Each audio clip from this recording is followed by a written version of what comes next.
Irrational optimism. Irrational optimism. Irrational optimism. Good morning, folks. Welcome to the King's Report. Today is Thursday, January 21st, 2020, 11th year of Chungi, 2021. It's going to be a frigid day. I tell you, coming back from Texas, which was like 60 degrees, almost 70 degrees down there.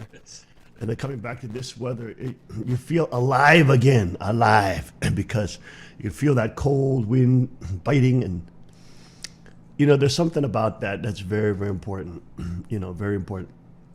By the way, thank you, folks, for your prayers as we move and expand to also include the Southwest now. So we have the Northeast and now Southwest now tied together. And there are some very exciting things that are happening down there in Texas that we will be sharing with you all in the future as time unfolds. But some very good things are happening in Texas.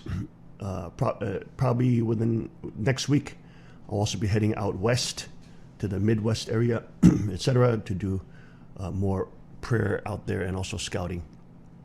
But the point is, it was a very, very fruitful time, despite the fact that we are now past the age of the American Republic has died. The American Republic was, if it was born on 1776, died January 20th, 2021.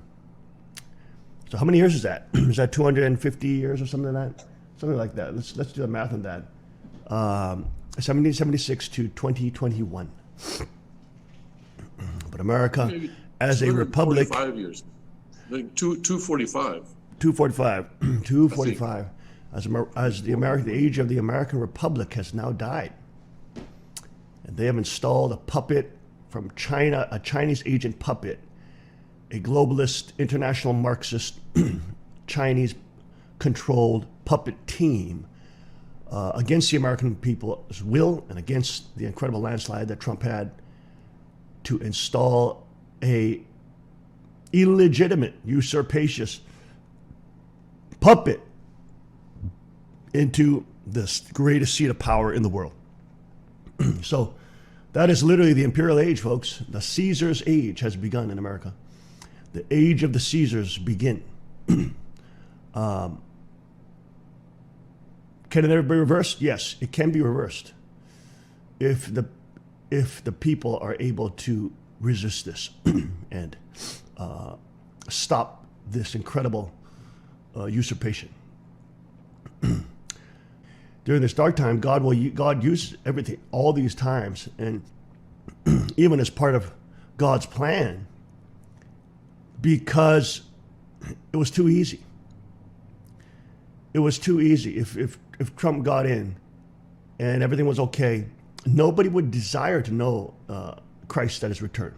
Nobody would desire to know true parents. Nobody would desire to know true father. Nobody would desire to know the Chinese Constitution. Nobody would desire to know, they would just be happy with their, what has now become socialist Christianity and think that they had won the victory that way.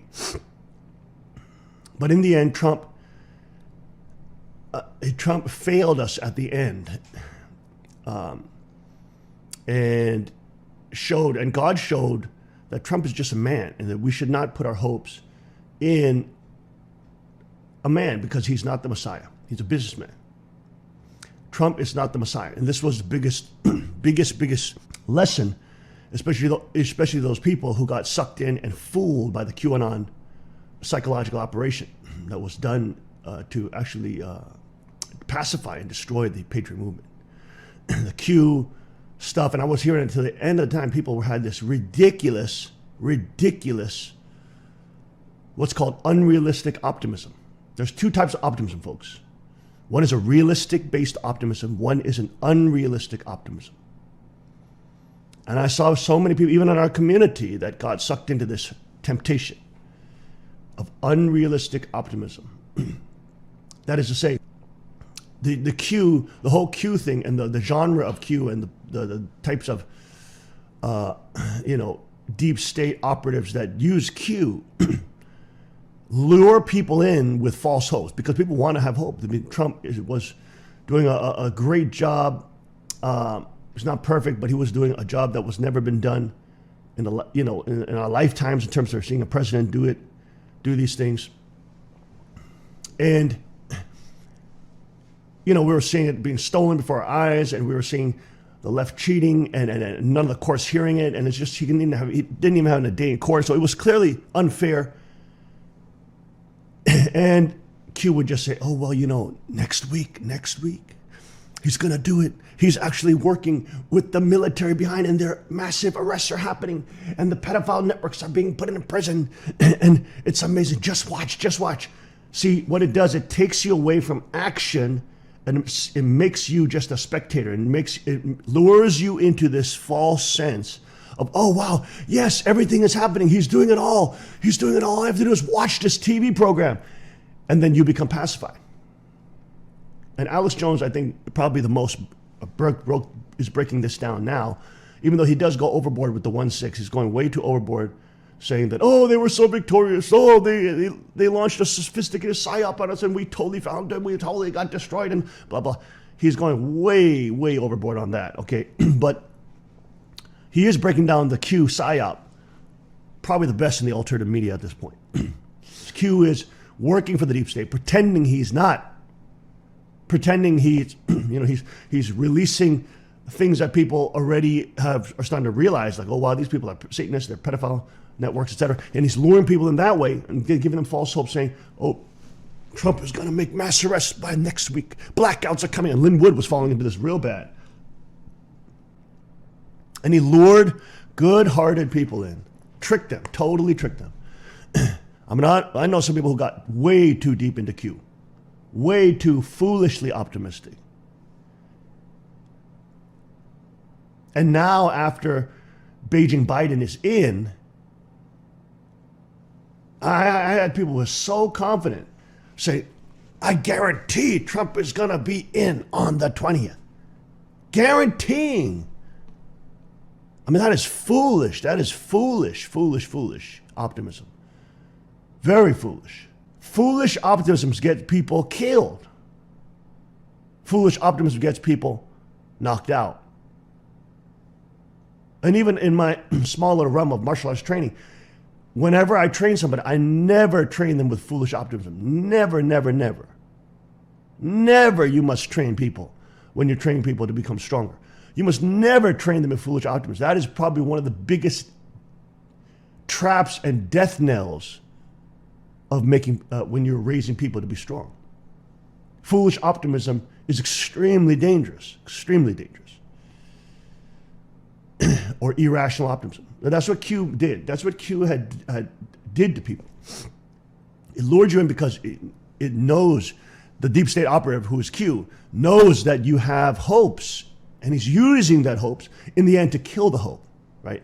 Because we were promised that it's going to happen 2 months out, and President Trump's working on this massive arrest system, and the army's involved, and everybody's and the criminals are going to be arrested, and there's going to be justice, and it's going to happen. It's going to be amazing, and you're going to love the ending to the story. And they're doing all this crap, and they got people so brainwashed that people literally, the day of the inauguration of the usurpacious Biden, on the day, people were still saying that the military is there because it's going to make mass arrests. And that Trump is really leading. You understand, folks? This is, if you fell into that, you got totally played. You got psyoped in a massive way. So you must never do that again. Because what does it do? This is the same as the pre-trib movement, okay, in Christianity. I'm gonna relate it exactly to the pre-trib movement. The pre-trib movement says you don't have to do anything. Just watch. Jesus is coming on clouds. He's going to save us. He's going to change the world. He's going to judge the world. It's all going to happen. We're going to see. Just wait. It's just coming. It's going to come. It's going to be just going to come, and we're going to be whisked away. And there's going to be no tribulation. It's exactly what the pre-trib psychologically does on the people. It pacifies them. It pacifies them. You see what I'm saying? Instead of being in that jail cell in Auschwitz, trying to find something grateful, or even just using a plastic spoon. I don't know if they're plastic, but anyways, you get the picture.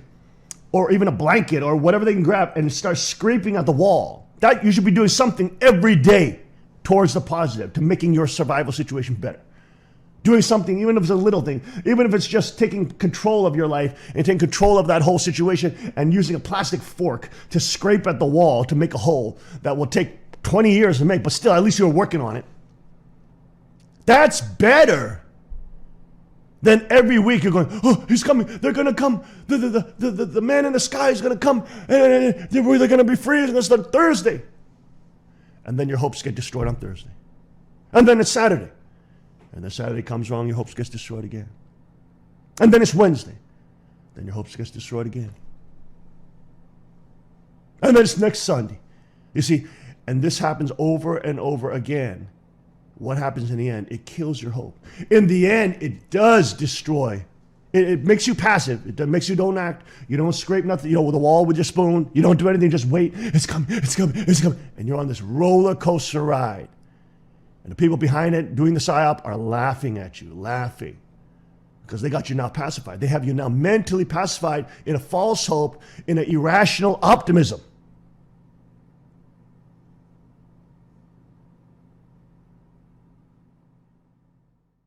If you fell into that, you got totally played. You got psyoped in a massive way. So you must never do that again.